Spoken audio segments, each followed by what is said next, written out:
Hi, I'm David Swope with A Chance to Change.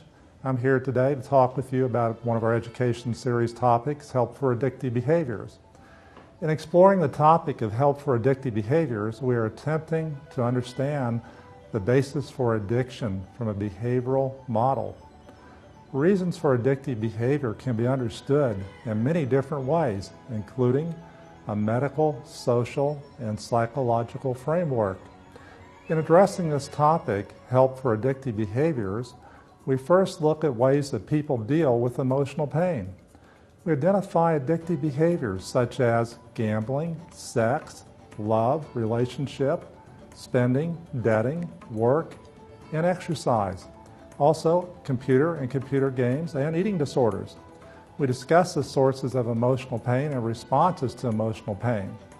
One way that people respond to emotional pain in their life is through addictive behaviors. We review how behavioral addictions are primary, they're progressive, they're chronic, and they are potentially fatal.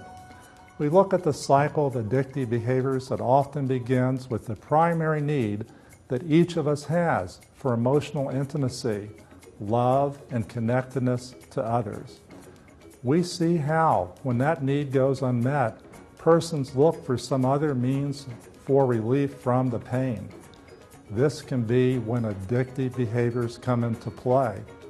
Eventually, the person experiences negative consequences from their addictive behaviors. These consequences can be things like loss of a job, legal problems, divorce, or loss of a valued relationship. Could be health issues, financial debt, or other problems. In examining these addictive behaviors, we come to understand common characteristics of them, things they all have in common, including obsessive thought processes and compulsive behaviors. We note that these addictive behaviors continue despite adverse consequences or negative things which happen to people. We also want to discuss the role of the family in the addictive process, as well as in their recovery. Family members and others are impacted by the addictive person's behaviors, and they often need treatment themselves. We look at healthy alternatives to addictive behaviors and the road to recovery. I'd like to discuss one addictive behavior with you for a moment. The behavior is gambling, and problem gambling behavior has become a big problem for many Oklahomans.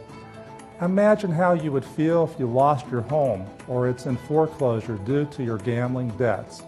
Or you're living in your home, you're months behind on your mortgage payments, and the utilities are cut off. Where would you live? Imagine the fear about your future.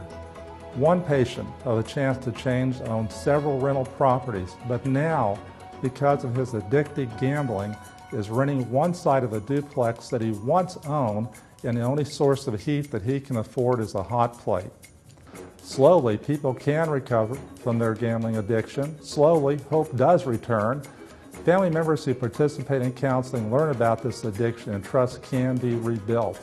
If you would like to learn more about addictive behaviors and recovery, call A Chance to Change at 405-840-9000 for more information.